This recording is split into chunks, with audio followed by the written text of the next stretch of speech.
আলাইকুম। আমি ফাহমিদা, নওগাঁ ৪ আসনে এমপি প্রার্থী আব্দুর রাকিব। আমি আজকে সমাবেশে এসেছি। আলহামদুলিল্লাহ গণজাগরণ উঠেছে দাঁড়িপাল্লার। ইনশাআল্লাহ দাঁড়িপাল্লার বিজয় হবে 12 তারিখ। আপনারা সবাই দাঁড়িপাল্লার পক্ষে থাকবেন, ভোটে হ্যাঁ এর পক্ষে থাকবেন। এবং নারীদের বিরুদ্ধে যে অপপ্রচারগুলো করা হচ্ছে, যে নারীদেরকে ঘরে বসে রাখা হচ্ছে, আমি বলছি যে এটা পুরোপুরি মিথ্যা অপপ্রচার। আমি আমার বাবা নিজে হচ্ছে সে নারী শিক্ষার বিষয়ে অনেক বেশি সচেতন এবং তারা নারীদেরকে কোনোভাবেই পিছিয়ে রাখে না। তারা নারীদেরকে একসাথে চলার এবং নারীদেরকে শিক্ষার বিষয়ে অনেক বেশি উৎসাহিত করে। আসসালামু আলাইকুম।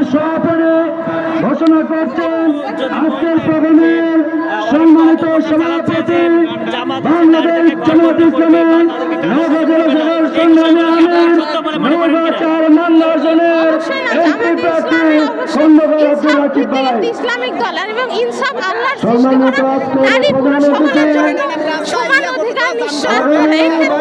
নারীদের ক্ষেত্রে যে অপচার করা হচ্ছে এটা পুরোটাই মিথ্যা প্রোপাগান্ডা হিসেবে আমরা জানছি এবং আমরা বিশ্বাস করি জামাত ইসলামী যদি ইনশাআল্লাহ ক্ষমতায় আসে অবশ্যই আমাদের জন্য ইনসাফ ভিত্তিক সকল ধর্ম বর্ণ জেন্ডার সবার জন্য সমান অধিকার নিশ্চিত করবে। এবং আমি একটা কথা এক্সট্রা ভাবে বলতে চাই, যদি ফরহাদ ভাই এখানে এসে বলে গেলেন গতকাল জামাতের হয়ে আমি হচ্ছে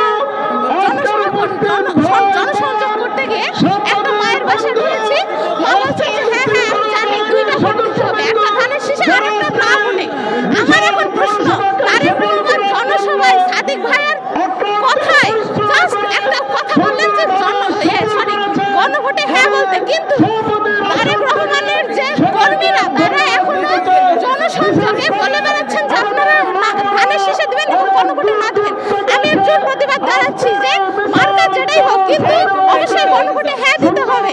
আমি তারেক রহমানের কাছে প্রশ্ন করতে চাই যে আপনি জনসভায় সবার সামনে সাদিক ভাইয়ের কথায় জাস্ট বললেন যে হ্যাঁ দিতে, কিন্তু আপনার কর্মীরা কেন না ভোটের প্রচার করছে এটা আপনি অবশ্যই খেয়াল রাখবেন।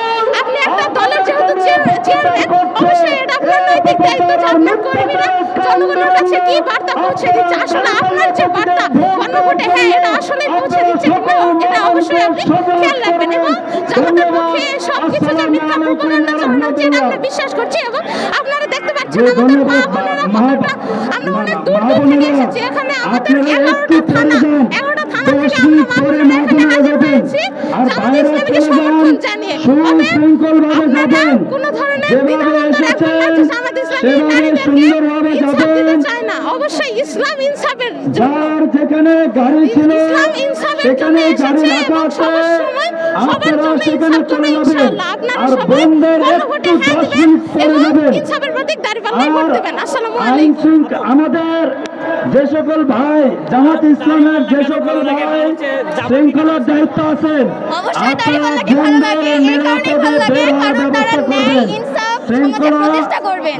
অবশ্যই আমি একটা স্টুডেন্ট হিসেবে চাই আমার ফুল নিরাপত্তা, এন্ড আমার নিরাপত্তার জন্য আমি একমাত্র জামাত ইসলামকেই ভরসা করতে পারি। অবশ্যই চাই যে জামাত ইসলাম জয়ী হোক, কারণ সমাজে ন্যায় ইনসাফ প্রতিষ্ঠা করা অনেক অনেক বেশি জরুরি। এতদিন আমরা স্বৈরাচারের অনেক শাসন দেখছি, এবার আমরা জামাত ইসলামের সুষ্ঠু শাসন বাংলাদেশে দেখতে চাই।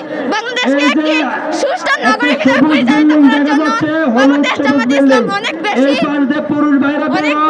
মানে অধিকার রাখতে পারে। এই জন্যই আমার কাছে আর মহিলাদের সামনে দিয়ে মহিলারা বের হবে, শৃঙ্খলা বিভাগের ভাইরা মহিলাদের সামনে দিয়ে পুরুষ ভাইদের যেতে দিবেন না। শৃঙ্খলার ভাইরা আপনারা মহিলাদের সামনে দিয়ে পুরুষদের যেতে দিবেন না। পুরুষদের এইদিকে আরো 2টা রাস্তা আছে, এই রাস্তা দিয়ে তারা আমরা যাবে। যে বাংলাদেশে বসবাস করতেছি এখানে এর আগে যত সরকার সম্মানিত নির্বাচিত হয়েছে সবার কাছে কেউ আমরা যদি দেখছি কারো মোবাইল পেয়ে থাকেন শাসন পরিচালনায় একটু মেহরবানি করে আমাদের স্টেজে জমা দেবেন। আমরা দেখতে কয়েকটি চাই মোবাইল জামাত হারিয়েছে ইসলাম কিভাবে আর বের হচ্ছে অবশ্যই চাই জামাত ইসলাম মোবাইল চেক, জয়ী হোক। মোবাইল মানিব্যাগ চেক করে বের হবেন।